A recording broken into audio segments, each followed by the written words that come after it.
Hello every one and welcome back. ഇന്ന് republic day ആയിട്ട് ഇവിടുത്തെ പള്ളിയുടെ സ്കൂളിൽ പ്രോഗ്രാം ഉണ്ടായിരുന്നു. അപ്പം ഞങ്ങളെയും ഇൻവൈറ്റ് ചെയ്ത് അപ്പം നമുക്ക് പ്രോഗ്രാം കാണാം.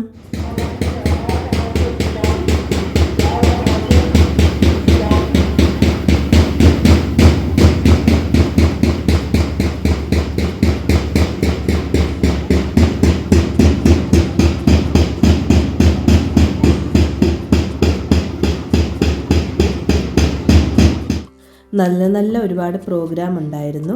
ഇതിൻ്റെ ബാക്ക്ഗ്രൗണ്ടിലുള്ള നോയ്സ് ക്ലിയർ ആയിട്ട് കിട്ടിയില്ല, അതുകൊണ്ടാണ് ഞാൻ വോയിസ് ഓവർ കൊടുക്കുന്നത്. ഇങ്ങനെ ഓരോ പ്രോഗ്രാമും കാണുമ്പോൾ നമ്മുടെ സ്കൂൾ കാലഘട്ടത്തിലേക്ക് ശരിക്കും നമ്മൾ തിരികെ പോകുന്ന പോലെ നമുക്ക് തോന്നും. നല്ല നൊസ്റ്റാൾജിക് വൈബായിരുന്നു. ഒരുപാട് മനോഹരമായ പ്രോഗ്രാം ഉണ്ടായിരുന്നു. കുട്ടികളൊക്കെ എത്ര ദിവസം ട്രെയിൻ ചെയ്തതായിരിക്കുമല്ലേ.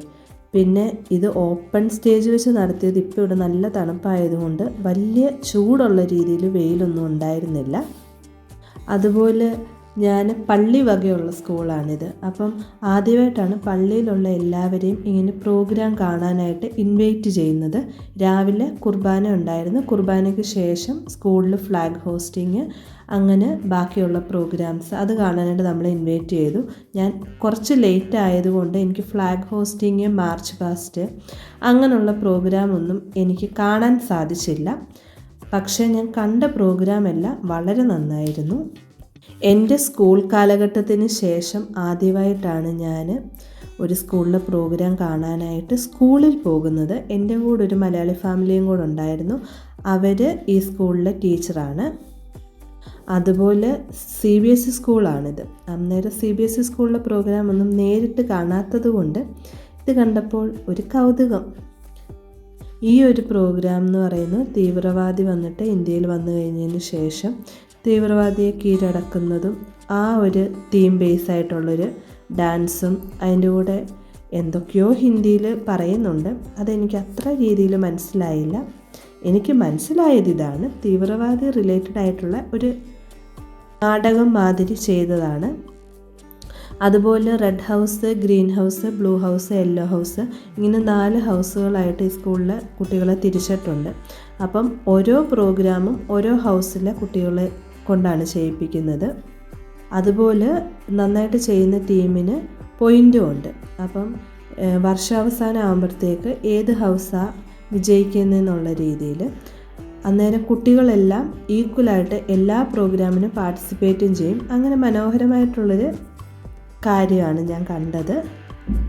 അതുപോലെ അവധി ദിവസമായതുകൊണ്ട് എല്ലാ കുട്ടികളും വന്നിട്ടില്ല, പക്ഷേ കഴിവതും കുറേ കുട്ടികളുണ്ടായിരുന്നു.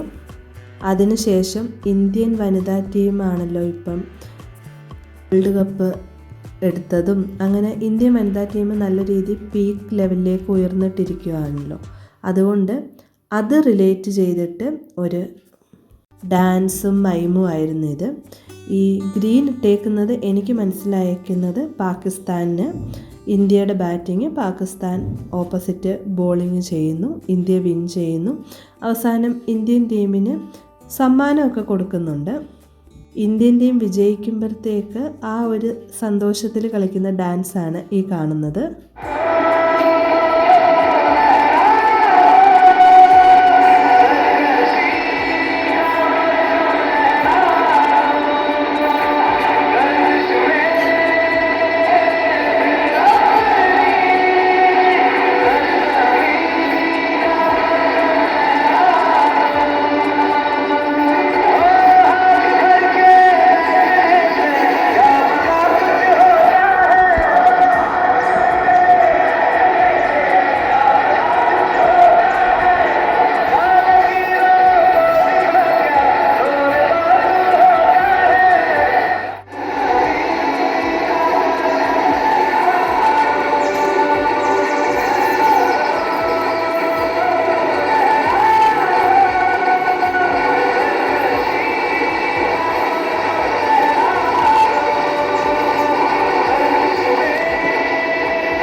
भारत की धरती से उनकी एक नई कहानी, जहाँ जज्बा, हौसला और क्रिकेट का जुनून मिलकर बनी एक दास्तां। नीला जर्सी में छुपे वो योद्धा जिनके बारे में कोई जिक्र नहीं करता।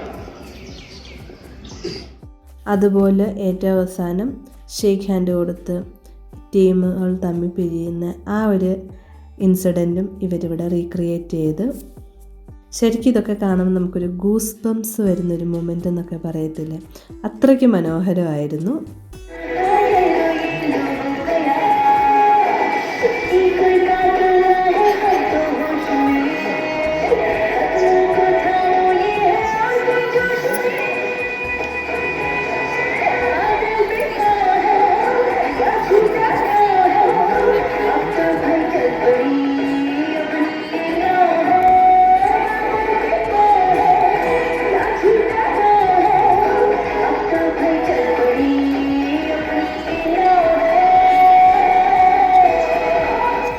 അങ്ങനെ പ്രോഗ്രാം എല്ലാം കഴിഞ്ഞതിന് ശേഷം എല്ലാവർക്കും പോകുന്നതിന് മുമ്പായിട്ട് സ്കൂളിൽ നമ്മൾ അസംബ്ലി കണ്ടുവരുന്ന പോലെ അസംബ്ലി ഡിസ്പേഴ്സ് ചെയ്യുന്ന ആ ഒരു ഇതാണ് ഇനിയും കാണുന്നത്.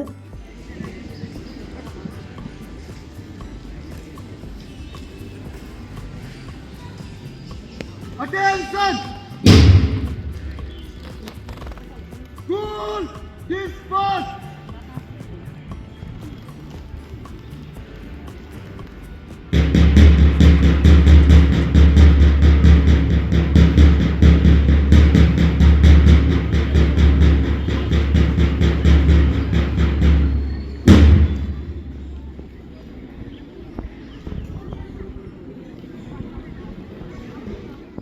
അങ്ങനെ പ്രോഗ്രാമും കഴിഞ്ഞ് അസംബ്ലിയും ഡിസ്പേഴ്സ് ചെയ്തതിന് ശേഷം അവിടെ ഉണ്ടായിരുന്നവരോടൊക്കെ ഞങ്ങൾ സംസാരിച്ചു.